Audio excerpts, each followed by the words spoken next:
So let's start with this Trayvon Martin investigation. There's new video. Right. Have you seen it? I have not seen it yet. Oh, you'll get a chance to see it this morning. I'm going to show you. It comes from ABC News and really gives us a look at George Zimmerman as he's getting out of the patrol car when they brought him in the night of the shooting.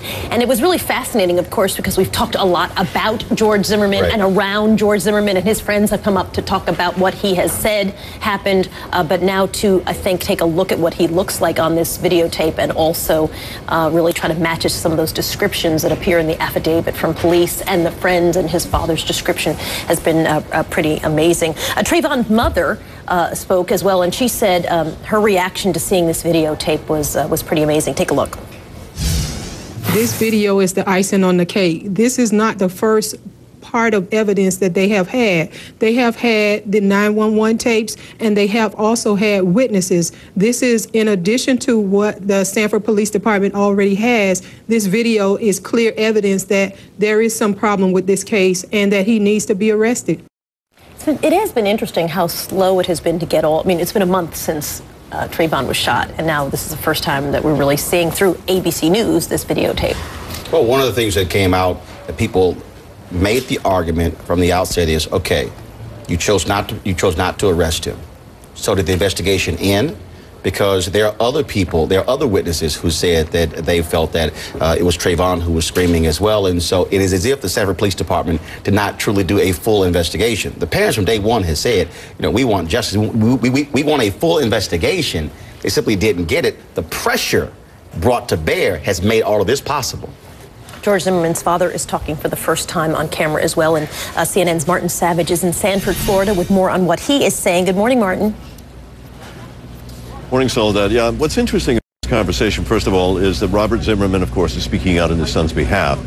He did not go on full camera. In other words, he's in silhouette because he claims he is in fear for his own safety. All right, that said, let's listen to his words, and he points out what he describes as the dramatic life and death struggle that his son faced with Trayvon Martin. Take a listen. After nearly a minute of being beaten, George was trying to get his head off the concrete, trying to move with Trayvon on him into the grass. In doing so, his firearm was shown. Trayvon Martin said something to the effect of, "You're going to die now, or you're going to die tonight," something to that effect. He continued to beat George, and at some point, George pulled his pistol and did what he did.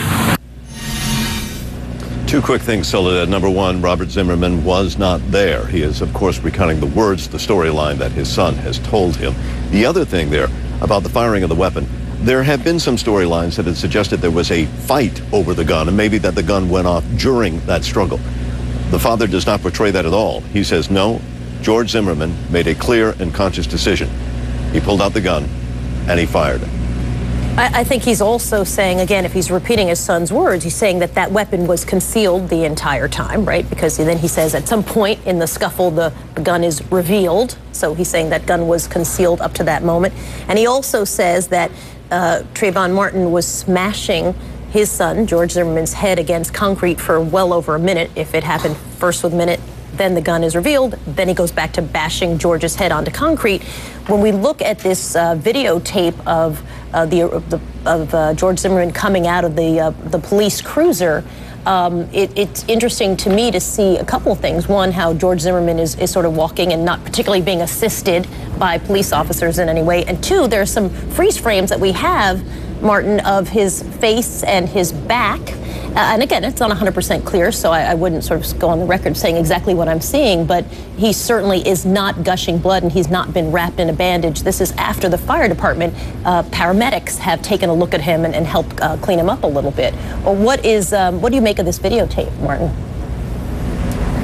Well, I think it is quite striking. You look at this, and we have heard these dramatic accounts from the Zimmerman supporters as to how difficult the fight was. But then we see George Zimmerman, and keep in mind, we don't know the exact time frame. It was sometime that night. I don't know how many hours after. But like you point out, he's moving easily. I don't see bandages. I don't see a nose that looks overtly broken. I don't see blood streaming down the face or some of these other injuries that we were told about. So you look at this and go, wait a minute, the image I see does not match the story I've heard. And the stories don't necessarily match each other. And again, all of those are coming from people who weren't there, but are sort of translating what they've been told. Martin Savage for us this morning. Thanks, Martin. We appreciate the update. We'll continue to check in with you this morning. So, more information. It's been really fascinating, I find, about every detail that comes out in this case that we then analyze very, very quickly and try to match up the stories, one that comes from one side and one that's known from the other side. The other side includes a story from Trayvon Martin's 17-year-old girlfriend. She goes by the name of Dee Dee. She was on the phone with Trayvon just moments before he was shot, and she told ABC News that Trayvon called her after he first spotted George Zimmerman following him, and she says that he was scared. Here's what she said. When he was walking fast, when he said that this man behind him again, he come and said this dude looked like he about to do something for him. And then Trayvon come and said the man was still behind him. And then I come and say, run. So matching up these two versions where there literally is 1 minute in between by looking at phone records, when she ends the conversation because it sounds like the earpiece is pulled out by her description. There's some kind of a scuffle at some point. And between that and when police arrive is 1 minute where people are trying to determine exactly what happened in that 1 minute. It's a little hard for me to trust Zimmerman's dad, who says the phone call didn't exist.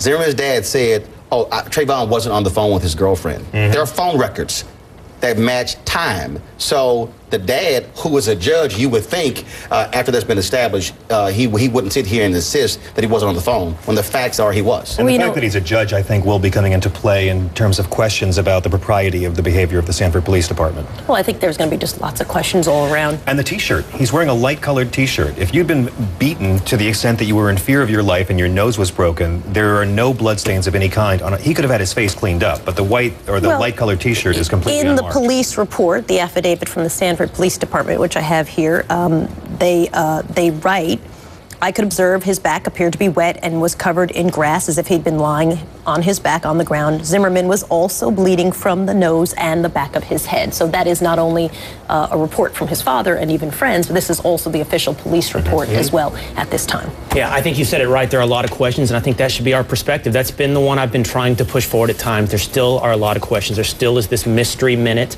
And I would just hope that we don't arrive at our conclusions and then find the facts, but we see the facts, and some of them, like this video, I mean, they may tell us things we weren't prepared to see before, and then arrive at our conclusions. Well, we're going to have a town hall on Friday that I'm going to be hosting at 8 p.m. on Friday, where we're going to raise a lot of sort of the questions, what we know, questions that we're still asking as we continue this conversation.